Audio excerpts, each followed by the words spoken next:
الحمد لله وحده والصلاة والسلام على سيد الرسل وخاتم الأنبياء محمد وعلى آله وأصحابه وأزواجه وذرياته وأتباعه وبارك وسلم تسليما كثيرا كثيرا.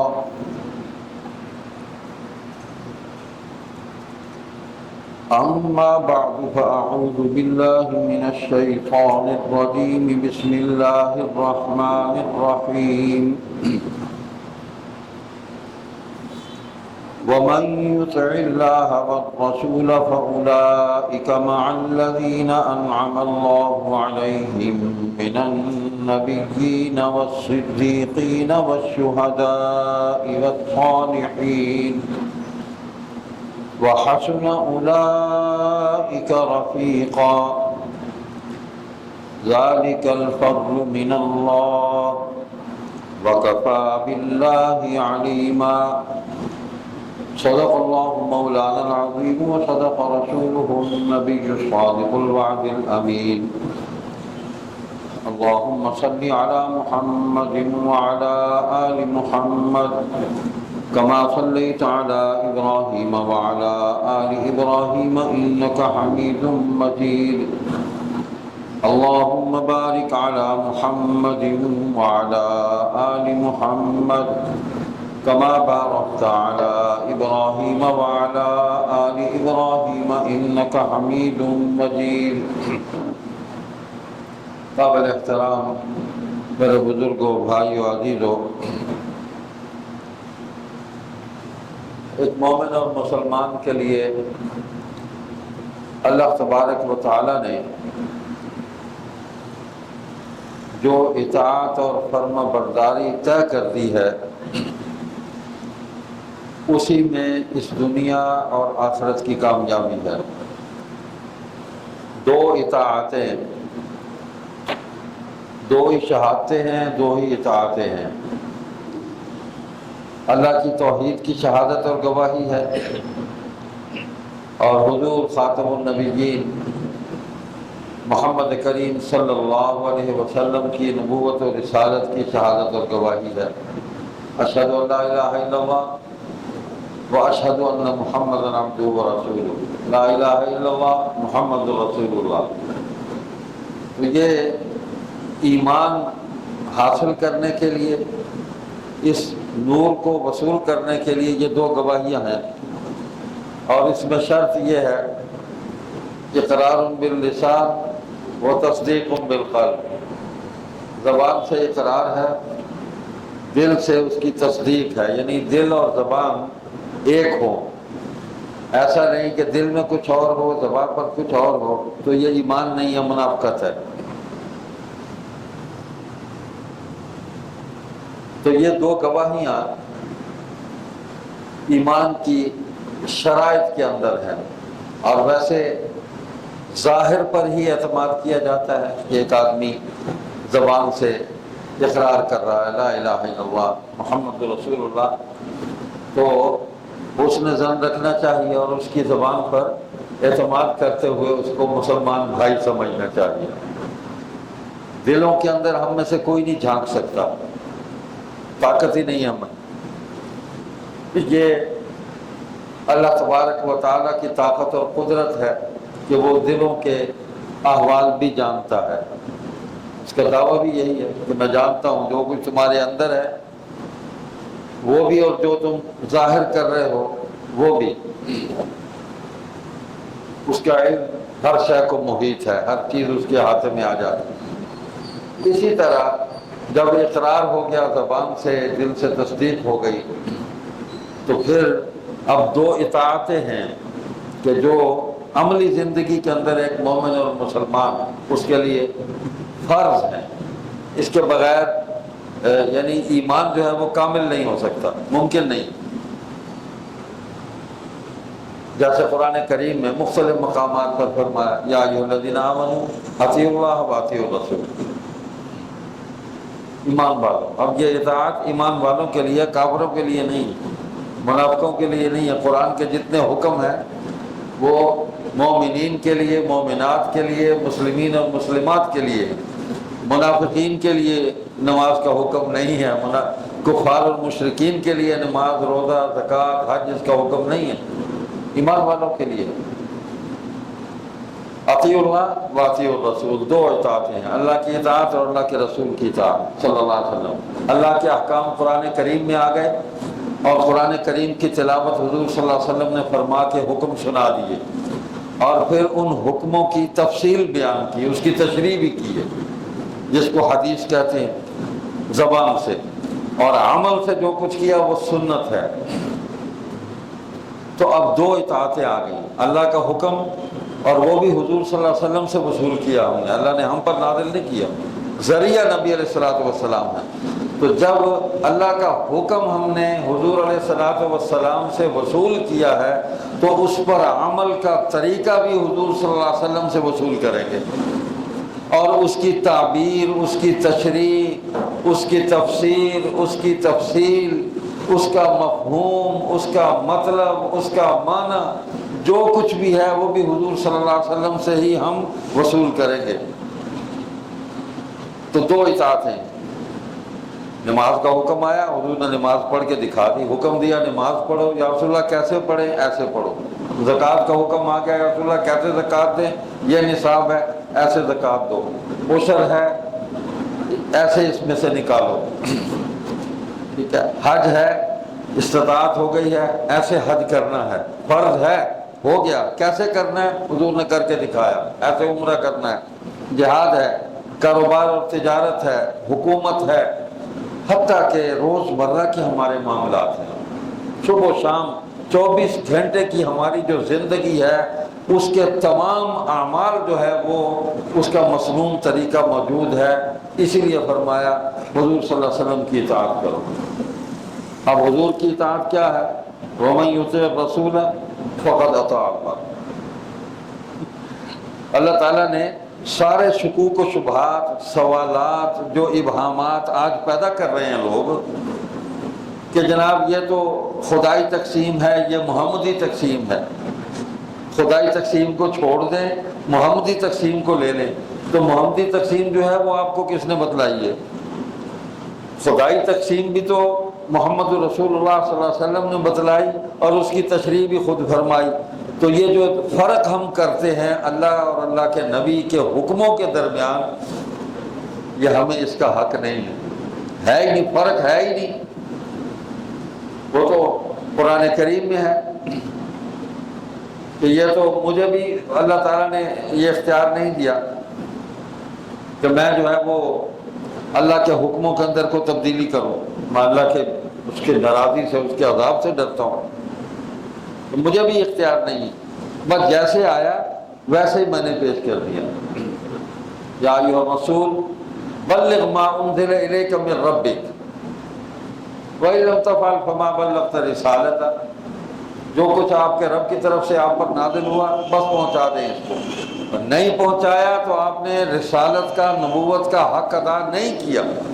تو کوئی نبی ایسا دنیا میں نہیں آیا جس نے نبوت اور رسالت کا حق ادا نہ کیا ہو، اس میں کوتاہی کی ہو، ایک نبی بھی ایسا نہیں، ممکن نہیں ہے نا۔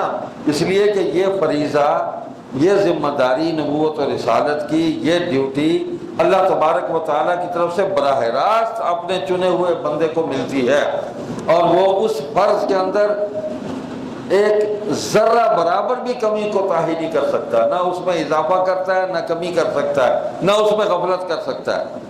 بس جو حکم ہوتا ہے فَاسْتَقِمْ كَمَا أُمِرْتَ وَمَنْ تَابَ مَعَكَ وَلَا تَطْغَوْا، نبی کوتاہی نہیں کرتا، جو اللہ کی طرف سے حکم ہوتا ہے اس کو پورا کرتا ہے، بس کچھ بھی ہو جائے۔ انبیاء کرام علیہ الصلوات و تسلیمات نے اللہ کے حکموں کو مخلوق تک پہنچانے کی محنت کے اندر اپنی جان کی قربانی دی ہے، شہید ہوئے انبیاء۔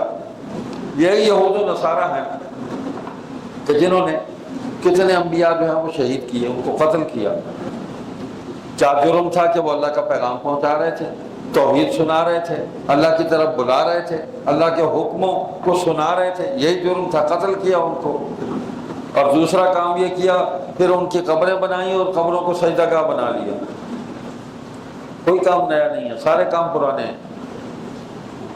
اگر ہم غور کریں اسلام کی تاریخ میں اور قرآن کریم میں غور و فکر کریں، حدیث پاک سے ہم معلومات حاصل کریں تو ساری خبریں ہمیں مل جاتی ہیں، کوئی خبر باقی نہیں رہتی۔ یہ سارے کام پرانے ہیں، قتل و غارت گری بھی، اور یہ قبریں بنا کے مقدس لوگوں کی، بڑے لوگوں کی پھر ان کی پوجا کرنا، شرک کرنا، یہ بھی پرانا ہے۔ اللہ اکبر۔ تو نبی جان دے دیتا ہے، اللہ کے حکم کو آگے پہنچانے میں کوتاہی نہیں کرتا، اس لیے حکم دیا۔ دو باتوں کی شہادت اور گواہی ہے، اللہ کی توحید کی اور اللہ کے نبی صلی اللہ علیہ وسلم کی نبوت اور رسالت کی، یہ تو ہے ایمان مل گیا۔ اور اب اس ایمان کا اظہار جو ہے وہ اللہ اور اللہ کے نبی صلی اللہ علیہ وسلم کے جو حکم ہم تک پہنچے ہیں ان پر عمل ہے، اطاعت ہے، فرما برداری ہے، مکمل فرما برداری ہے۔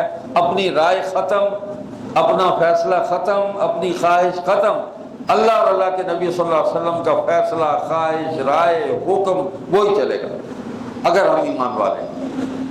یہ حکم ایمان والوں کے لیے۔ تو جب اطاعت نہیں کریں گے تو نقصان ہوگا، دنیا میں بھی اور آخرت میں بھی، دونوں جہانوں میں نقصان ہوگا، کامیابی ممکن نہیں ہے۔ کافروں سے تو اللہ تعالیٰ نے سیدھا سیدھا وعدہ کیا کہ تم نے دنیا مانگی، میرے ساتھ تعلق تم نے ختم کر لیا، میں نے دنیا تمہیں دے دی، میری مخلوق ہے۔ اللہ نے اپنی مخلوق کو تو پالنا ہے، وہ سب کا رب ہے، تو رزق انہیں بھی دیا، عزت بھی دی، منصب بھی دیا، حکومتیں دی، سب کچھ دے دیا، جو مانگا انہوں نے لے لو، ٹھیک ہے، میری مخلوق ہے نا، لیکن مجھ سے نہیں مانگا۔ میری یہ نعمتیں جو تھیں ان سے نفع اٹھاتے رہے اور میری رضا کے لیے یہ کام کیا ہی نہیں، لہذا دنیا میں ہی نمٹا دوں گا۔ اللہ نے قرآن کریم میں سیدھا سیدھا فرما دیا کہ جو کچھ تم اسلام کو قبول کیے بغیر کفر اور شرک کے اندر رہتے ہوئے دنیا میں اچھے کام کرو گے، مخلوق کی بھلائی اور بہتری کے لیے کرو گے، اس کا بدلہ یہیں دے دوں گا، اور اس بدلے کے اندر ناانصافی نہیں کروں گا، بہت زیادہ بدلہ دے کر تمہیں یہاں فارغ کر دوں گا، لیکن آخرت میں تمہارے لیے کچھ نہیں ہے سوائے جہنم کے۔ اس لیے تم نے آخرت کے لیے کیا ہی نہیں ہو، میرا کلمہ پڑھا ہی نہیں، میری توحید کا اقرار کیا ہی نہیں، میرے نبی کی نبوت اور رسالت پر ایمان لائے ہی نہیں، میرے قرآن کو مانا ہی نہیں، آخرت پر یقین تھا ہی نہیں، تو دنیا کے لیے تھا نا، میں نے دنیا تمہیں دے دی، یہ لو، لیکن ایک مومن اور مسلمان کے لیے آخرت ہے۔ حضور صلی اللہ علیہ وسلم پر ایمان کے بعد، آپ کی نبوت اور رسالت کو ماننے کے بعد پھر اور کوئی نبی نہیں ہے، بس اب آخرت ہے آگے، اور حضور علیہ السلام کی اطاعت اور فرما برداری کے نتیجے میں آخرت میں کامیابی ہوگی۔ اس کے لیے اللہ تعالیٰ نے ایک پوری جماعت جو ہے وہ تیار کر کے امت کے سامنے رکھی ہے، اور وہ نبی علیہ السلام کے قدموں میں اس جماعت کو جمع کیا، صحابہ کرام رضی اللہ عنہم اجمعین کی جماعت جو سب سے پہلے ایمان والے ہیں۔ اس امت کی ابتدا اور اس امت کا آغاز صحابہ سے ہو رہا ہے، ایمان والے ہیں ہی وہی پہلے، ان سے پہلے تو کوئی نہیں تھا۔ حضور جب حضور کی نبوت نہیں تھی تو حضور پر ایمان بھی کوئی نہیں تھا۔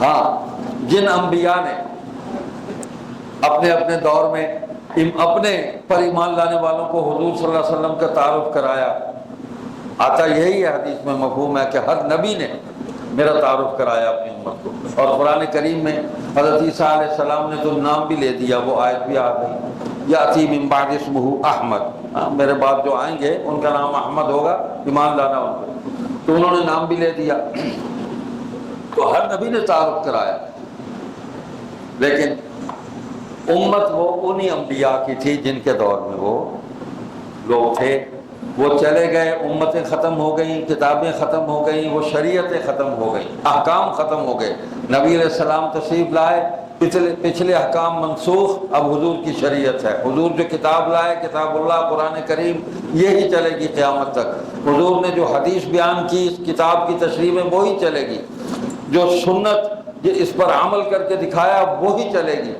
اور جن کو یہ سارا کچھ سنایا، سکھایا، سمجھایا، اس پر عمل اپنی نگرانی میں کرایا، اللہ کی طرف سے ان کی مغفرت کی بشارت اور خوشخبری جو ہے وہ ان کو سنا دی کہ تم مغفرت یافتہ ہو، قرآن کی آیتیں سنا دی، اب وہ ہمارے لیے نمونہ بنا دیے گئے کہ اگر حضور کی سنت کو سمجھنا ہے، شریعت کو سمجھنا ہے، تو اس جماعت کے قول اور عمل کو دیکھو، ما انا علیہ واصحابی، جو میرے طریقے پر چلے گا، میرے صحابہ کے طریقے پر چلے گا۔ تو صحابہ کا طریقہ حضور کے طریقے سے مختلف نہیں ہے، وہی ہے۔ جیسے اللہ فرماتے ہیں نا، من یطیع الرسول فقد اطاع اللہ، جس نے رسول اللہ صلی اللہ علیہ وسلم کی اطاعت کی اس نے اللہ کی اطاعت کی۔ ایسا ہی ہے جس نے صحابہ کی اطاعت کی، حضور فرماتے ہیں اس نے میری اطاعت کی۔ یہ بھی حدیث ہے، جس نے صحابہ کی اطاعت کی اس نے میری اطاعت کی، جس نے ان سے بغض رکھا مجھ سے بغض رکھا، ان سے نفرت کی مجھ سے نفرت کی، ان سے محبت کی مجھ سے محبت کی۔ تو صحابہ کا عمل اور حضور کا عمل صلی اللہ علیہ وسلم کا مختلف نہیں ہے، الگ نہیں ہے، اس میں تضاد نہیں ہے، فرق نہیں ہے، ایک ہی ہے۔ اسی لیے اس راستے سے ہم حضور صلی اللہ علیہ وسلم کی محبت کی معرفت حاصل کریں گے۔ تو یہ سورہ نساء کی جو آیت میں نے آپ کے سامنے تلاوت کی، یہ بھی اطاعت سے متعلق ہے۔ وَمَن يُطِعِ اللَّهَ وَالرَّسُولَ فَأُولَٰئِكَ مَعَ الَّذِينَ أَنْعَمَ اللَّهُ عَلَيْهِم مِّنَ النَّبِيِّينَ وَالصِّدِّيقِينَ وَالشُّهَدَاءِ وَالصَّالِحِينَ وَحَسُنَ أُولَٰئِكَ رَفِيقًا۔ اور جو کوئی حکم مانے اللہ کا اور اس کے رسول کا، یعنی رسول کا حکم الگ نہیں ہے، وہی ہے جو اللہ کا حکم ہے، سو وہ ان کے ساتھ ہیں جن پر اللہ نے انعام کیا، یعنی ان کو ان کا ساتھ، ان کی سنگت، ان کی رفاقت، ان کی معیت وہ نصیب ہوگی آخرت کے اندر۔ کن کی؟ جن پر اللہ نے انعام کیا، اور وہ انعام یافتہ لوگ کون ہیں؟ وہ اللہ نے یہاں گنوا دیا، من النبیین، وہ انبیاء ہیں، والصدیقین، اور صدیق ہیں جو انبیاء کی دعوت اور ان کے پیغام کی تصدیق کرنے والے ہیں، والشہداء، اور اس تصدیق کے بعد ایسا ایمان مضبوط ہے کہ اگر جان بھی دینے کی ضرورت پڑی ہے تو اس سے گریز نہیں کیا، جان دے دی ہے، ایمان نہیں دیا، ایمان سنبھال لیا، اس سے معروم نہیں ہوئے۔ والشہداء والصالحین، اور نیک اور صالح لوگ ہیں جو قیامت تک رہیں گے، شہداء بھی قیامت تک رہیں گے۔ اور یہ جو صدیقین ہیں نا، یہ تو ہر نبی کا ایک صدیق گزرا ہے۔ حضور صلی اللہ علیہ وسلم کے صدیق ابو بکر ہیں رضی اللہ تعالیٰ۔ اس آیت کی تفسیر میں مفسرین نے ان کا بھی ذکر کیا ہے کہ جو بلا چون و چرا، بغیر کسی سوال کے، بغیر کسی تحقیق کے حضور کی نبوت پر ایمان لے آئے، پوچھا ہی نہیں، حضور نے اسلام پیش کیا، انہوں نے جواباً اسلام قبول کر لیا، دل میں کوئی یعنی شبہ، شک، سوال پیدا ہی نہیں ہوا کہ یہ جو آپ فرما رہے ہیں کیسے ہے، اللہ وحدہ لا شریک، حضور کیسے نبی ہیں، حضور پر کیسے وحی آ گئی، یہ نبی ہوتا کیا ہے، کوئی سوال نہیں۔ آپ نے فرمایا، انہوں نے قبول کر لیا، میں ایمان لاتا ہوں۔ آمن الناس، اللہ اکبر۔ تو یہ صدیقین اور نبیین جو ہیں، نہ تو کوئی نبی آئے گا نہ کوئی صدیق آئے گا، یہ بند ہو گیا کام۔ نبی ہوگا تو صدیق ساتھ ہوگا نا، لیکن شہداء اور صالحین یہ قیامت تک رہیں گے، جو تمام انبیاء کی بشمول حضور خاتم النبیین محمد کریم صلی اللہ علیہ وسلم کے، ان کی نبوت اور رسالت کی تصدیق کریں گے اور ایمان لائیں گے ان پر۔ یہ قیامت تک لوگ موجود رہیں گے، ایمان والے ایمان لائیں گے۔ ہم مانتے ہیں سارے نبی سچے، سب پر ہمارا ایمان ہے، لیکن شریعت حضور کی چلے گی، یہ ہے۔ ان کی شریعت ہے ہی نہیں، ہمارے سامنے نہیں ہے، اور تحریف ہو گئی، اللہ نے اس کو معدوم کر دیا، گڑبڑ ہو گئی، ساری لوگوں نے گڑبڑ کر دی۔ لیکن جو دین حضور صلی اللہ علیہ وسلم کو عطا فرمایا گیا، اس کی حفاظت کا اللہ نے ذمہ لے لیا، ہم اس کی حفاظت کریں گے۔ اِنَّا نَحْنُ نَزَّلْنَا الذِّكْرَ وَإِنَّا لَهُ لَحَافِظُونَ۔ اللہ تعالیٰ نے براہ راست بھی اس کی حفاظت کی، اور ہمیں سمجھانے کے لیے ایسے افراد بھی پیدا کیے جو دین کی حفاظت کا ذریعہ اور سبب بنے۔ اور سب سے پہلے صحابہ کی جماعت ہے، اور اس کے بعد سے اب تک تابعین، تبع تابعین، اور آج تک صالحین، علماء حق، علماء اسلام موجود ہیں اور قیامت تک رہیں گے۔ حضور صلی اللہ علیہ وسلم کی پیش گوئی ہے کہ اللہ تعالیٰ ہر زمانے میں ایسے لوگوں کو باقی رکھیں گے، پیدا کرتے رہیں گے کہ آج جو کچھ میں کہہ رہا ہوں تمہیں، جو دین میں پیش کر رہا ہوں، وہ اسی کو پیش کریں گے، اور جو میں کہہ رہا ہوں نا یہی کچھ کہیں گے، میری کسی بات میں نہ کچھ بڑھائیں گے نہ اس میں کچھ کم کریں گے، ویسے ہی آپ کو پہنچا دیں گے جیسے میں نے تمہارے سامنے پیش کی ہے۔ ہر زمانے میں ایسے لوگ موجود رہیں گے، تو موجود ہیں نا، آج بھی 1446 سال ہو رہے ہیں، تو لوگ تو موجود ہیں جو قرآن کی یہی آیتیں سنا رہے ہیں۔ کوئی اور اس کے مقابلے میں آیت لائے تو انکار کرتے تھے، جو وہی حدیث سنا رہے ہیں جو صحیح ہے، جس پر ساری امت کا اتفاق اور اجماع ہے، وہی مسئلہ بتلا رہے ہیں جس پر ساری امت کا اتفاق اور اجماع ہے، جس کی قرآن اور حدیث تصدیق کر رہے ہیں، لوگ موجود ہیں، تو دین بگڑنے نہیں دیا۔ اور یہ بھی فرمایا کہ جو آج میں عمل کر رہا ہوں یہی عمل کریں گے، اس عمل کے اندر بھی کمی بیشی نہیں کریں گے۔ تو آپ دیکھ لیں حضور صلی اللہ علیہ وسلم کی سنتوں پر عمل کرنے والے لوگ آج بھی موجود ہیں، آج بھی موجود ہے، اور قیامت تک رہیں گے۔ قیامت وقوع ہونے سے پہلے تک ایسے لوگ موجود رہیں گے۔ ہاں، وہ حدیث میں آتا ہے نبی علیہ السلام نے تمام زمانوں کی خبریں دی ہیں، تمام زمانوں کی خبریں دی ہیں، اس لیے کہ نبوت مکمل ہو گئی، علم مکمل ہو گیا، خوشخبریاں اور بشارتیں ساری مکمل کر دی گئیں، اور جو وعیدیں سنانی تھی نافرمانوں کو، منافقوں کو، کفار و مشرکین کو، وہ بھی مکمل ہو گئی۔ جنت کے احوال بھی بتا دیے، دوزخ کے احوال بھی بتا دیے۔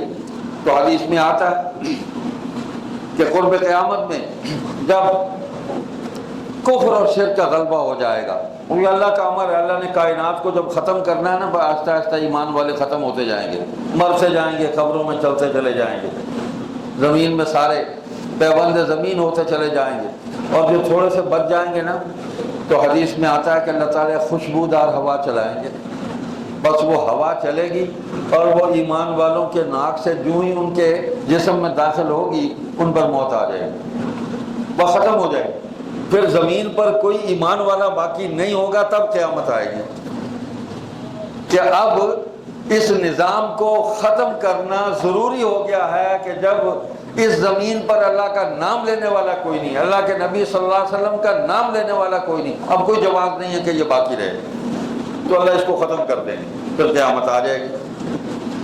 تو قیامت تک ایسے لوگ اللہ پیدا کرتے رہیں گے، وہ اللہ کے یہ راستے کی طرف بلاتے رہیں گے لوگوں کو، اور یہ فریضہ ہے وہ جو اللہ تعالیٰ نے حضور صلی اللہ علیہ وسلم کے ذریعے اس امت کو سونپا ہے۔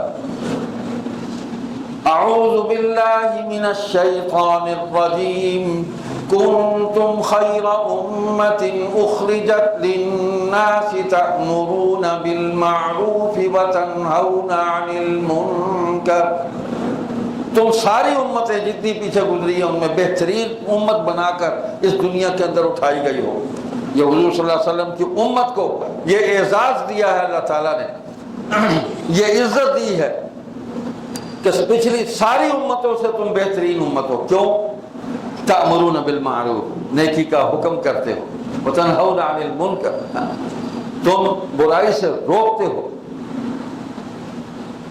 اور اللہ پر یقین رکھتے ہو۔ یہ اس امت کی خوبی ہے۔ تو جب دین کو باقی رکھنا ہے تو اس کا حکم چلتا رہے گا، تأمرون بالمعروف، دین کو باقی رکھنا ہے تو برائی کو مٹانے کا حکم چلتا رہے گا، اور ایسے لوگ ان کو طاقت ملتی رہے گی، اختیار ملتا رہے گا، جتنا جہاں وہ اس اختیار کو استعمال کرتے ہوئے نیکی کا حکم کرتے رہیں گے اور برائی کو روکتے رہیں گے۔ وَلْتَكُن مِّنكُمْ أُمَّةٌ يَدْعُونَ إِلَى الْخَيْرِ وَيَأْمُرُونَ بِالْمَعْرُوفِ وَيَنْهَوْنَ عَنِ الْمُنكَرِ۔ تم، اللہ اکبر، تمہاری یہ ذمہ داری ہے اس امت کی کہ ایک تو یہ ہے کہ نیکی کا حکم کرو، خیر کی طرف، بھلائی کی طرف بلاؤ۔ خیر اور بھلائی کیا ہے؟ کتاب اللہ ہے، سنت رسول اللہ ہے، اللہ کا دین ہے۔ یدعون الی الخیر، یدعون الی الخیر، تو خیر کی دعوت جو ہے یہ بھی ختم نبوت کی اور اس دین کے کامل ہونے کی دلیل ہے، ورنہ کسی اور دین کی دعوت ہونی ہوتی تو کوئی اور نبی آتا اور کتاب آتی، تو اسی کتاب کی، اسی نبی کی شریعت کی، یعنی حضور صلی اللہ علیہ وسلم کی شریعت مطہرہ کی، اس کی دعوت۔ یہ خیر ہے، بھلائی ہے، الدین النصیحہ، اور کما قال علیہ الصلوۃ والسلام کہ دین جو ہے یہ خیر خواہی اور بھلائی کا نام ہے، تو اس خیر خواہی اور بھلائی کی دعوت دیتے رہنا، اس کی طرف بلاتے رہنا، یہ اس امت کی ذمہ داری ہے۔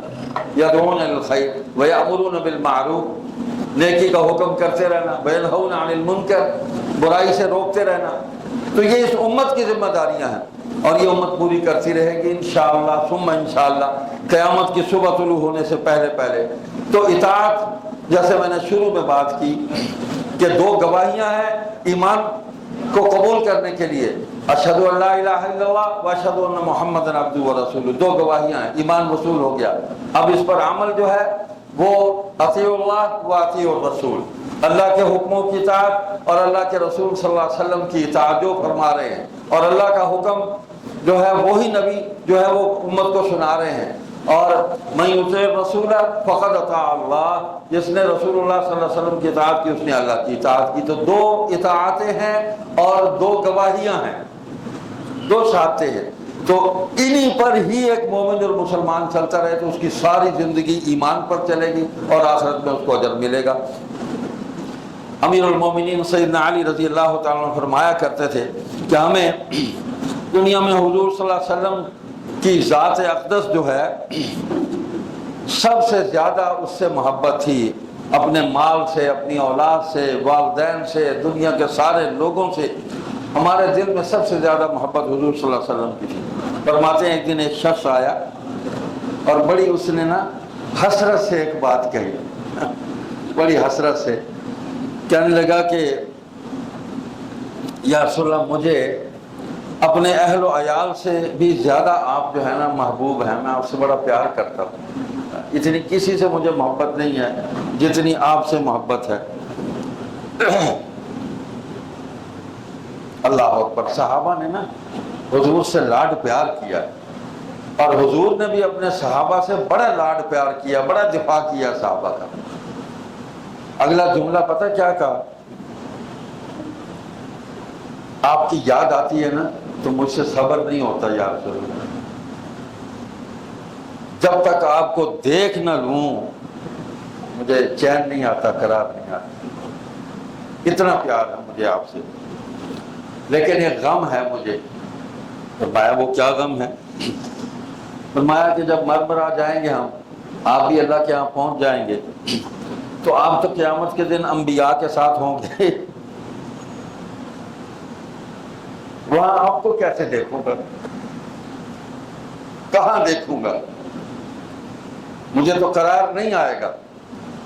بڑی محبت ہے، میں تو سب سے زیادہ محبت ہی آپ سے کرتا ہوں، آپ تو انبیاء کی جماعت میں ہوں، کیسے دیکھوں گا میں آپ کو؟ اللہ اکبر۔ تو حضور صلی اللہ علیہ وسلم نے پھر یہ آیت سنائی، اس صحابی کو اس کو اطمینان دلایا، اس کا غم ہلکا کر دیا۔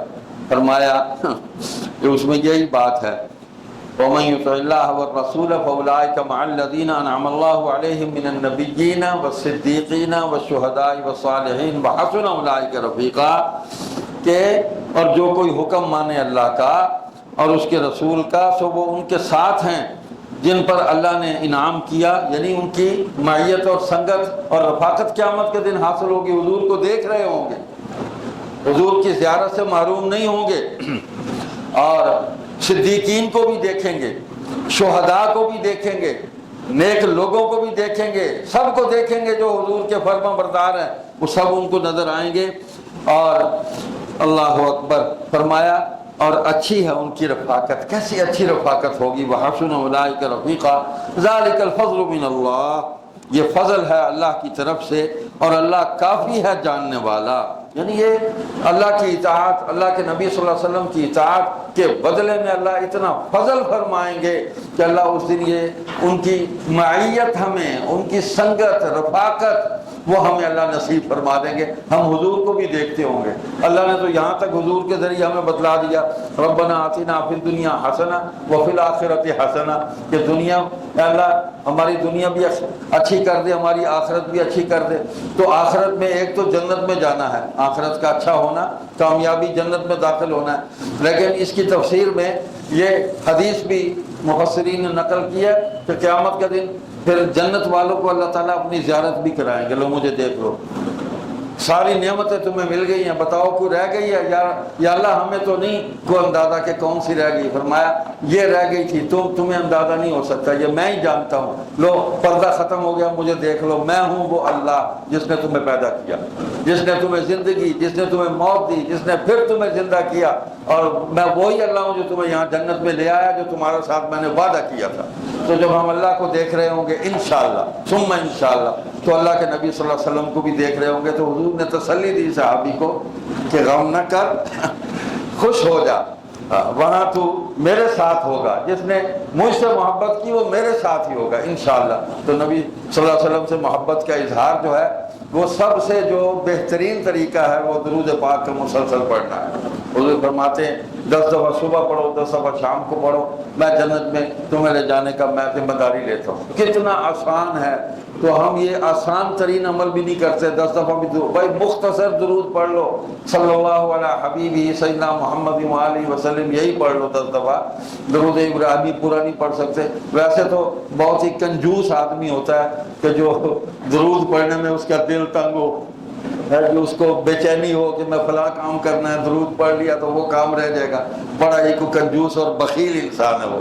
تو یہ تو بڑی سخاوت کے ساتھ، محبت کے ساتھ، کھلے دل کے ساتھ اس کو پڑھنا چاہیے، اور حضور صلی اللہ علیہ وسلم کی شفاعت کو حاصل کرنے کا آسان ترین ذریعہ ہے۔